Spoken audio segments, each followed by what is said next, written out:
You do not even have to accept the most severe predictions about the consequences of climate change to understand that we stand at the brink of something dire.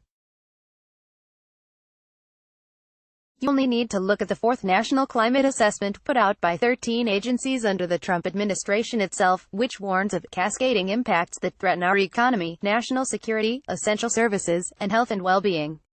The basic science is so settled that conservatives are coming around. Even the Wall Street Journal op-ed page now barely bothers to dispute it. Everyone with any measure of political power must therefore face the same basic questions. What are they going to do about it?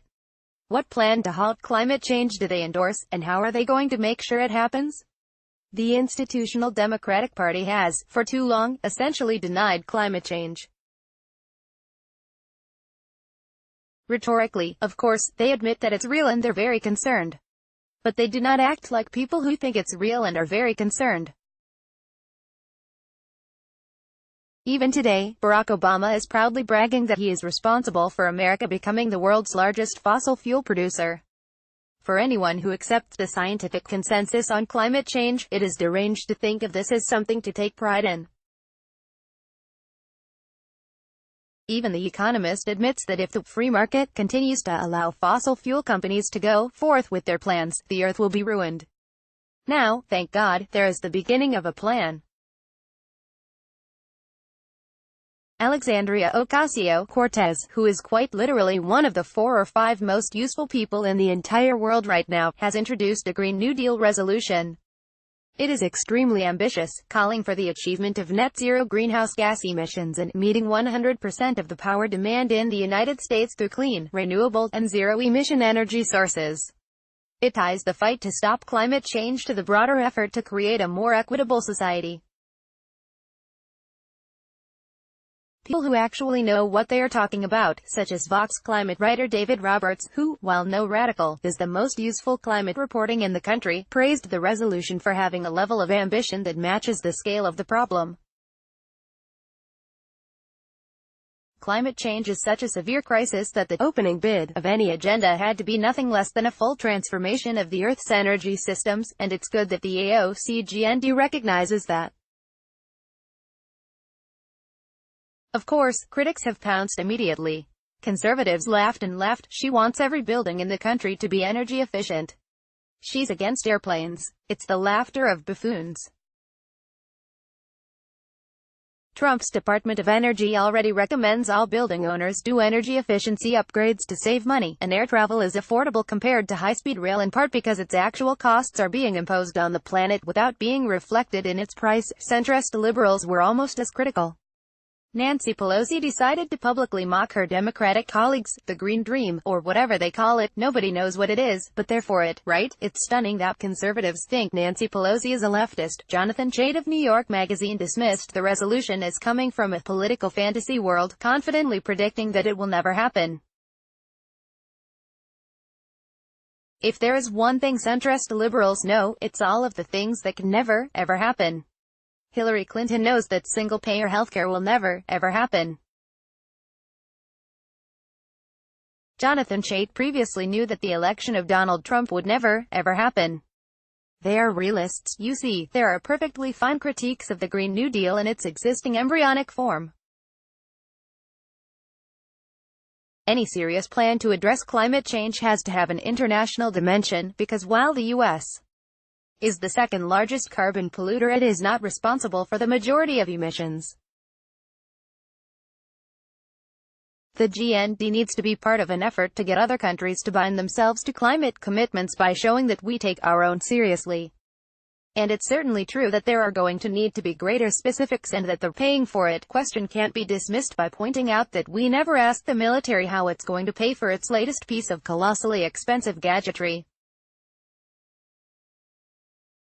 The resolution is exactly that, a statement of resolve, and critics who are asking for a full policy apparatus are misunderstanding what this part of the process is intended to do, namely state the list of goals as we work on the arduous process of fleshing out workable solutions. I don't think anyone should be particularly interested in hearing criticisms of the Green New Deal proposal unless they are constructive criticisms.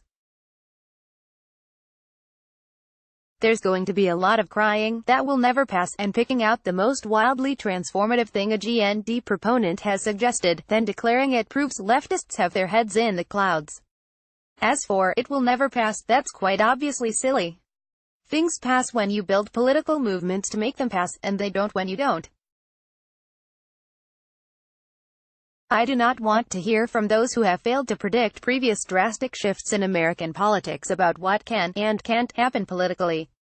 These are often self-fulfilling prophecies. The boundaries of the politically possible are defined in part by beliefs, if you will. It is no dream. As for criticisms of the substance of environmentalist plans, we need to demand that those who have objections offer alternatives. The New Yorker's Asita and Wayneview said that no one criticizing the Green New Deal, not a single person, has an alternative plan for transitioning the American energy economy in the time frame climatologists say we must. I certainly think he's right that you hear very few substantive proposals. What's Nancy Pelosi's plan? Forming a committee to dither on the problem for a few years before proposing some package of pitiful half measures. Every politician needs to be faced with those crucial questions. Do you accept the scientific consensus on climate change? If you do, what plan do you endorse? And if they don't have an answer to? For far too long, Democrats like Pelosi have talked as if they care about climate change, without actually demonstrating that they do. That needs to end, and it needs to be made clear to them that unless they sign on to a comprehensive plan immediately, every effort will be made to oust them from office and replace them. There is a climate litmus test in operation, and there are no exceptions to it. Climate change is theft. Rich countries are imposing damage on poor countries that they are not paying for. Companies are reaping illegitimate profits without paying the costs of their activities. It's a colossal infringement on basic liberty, and a major dysfunction of the free market. Again, this shouldn't be controversial, with The Economist saying that the market cannot solve climate change by itself. Bill McKibben has usefully explained why, unless massive government intervention in the market occurs immediately, the logic of capitalism is inevitably going to cause global ruin.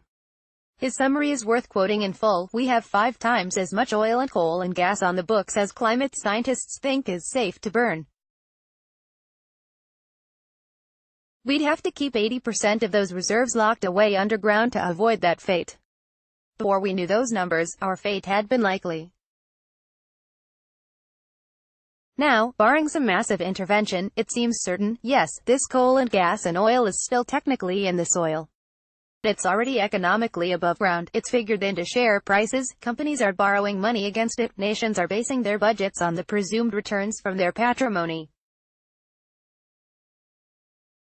It explains why the big fossil fuel companies have fought so hard to prevent the regulation of carbon dioxide. Those reserves are their primary asset, the holding that gives their companies their value. It's why they've worked so hard these past years to figure out how to unlock the oil in Canada's tar sands, or how to drill miles beneath the sea, or how to frack the Appalachians. If you told Exxon or Lukoil that, in order to avoid wrecking the climate, they couldn't pump out their reserves, the value of their companies would plummet.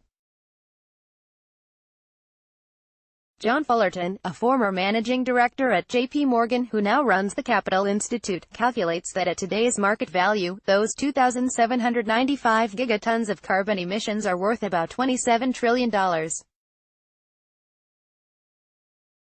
Which is to say, if you paid attention to the scientists and kept 80% of it underground, you'd be writing off $20 trillion in assets.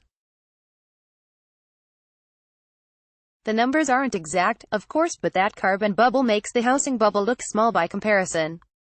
It won't necessarily burst. We might well burn all that carbon, in which case investors will do fine. But if we do, the planet will crater. You can have a healthy fossil fuel balance sheet, or a relatively healthy planet, but now that we know the numbers, it looks like you can't have both. Do the math. 2,795 is 5 times 565. That's how the story ends. This is the choice we face then, a comprehensive climate plan, or global temperatures that spiral further out of control with unthinkable consequences for life on Earth. It should no longer be permissible for any Democrat not to have climate change at the very top of their agendas. It was barely mentioned in 2016. In 2020, we should talk about it constantly.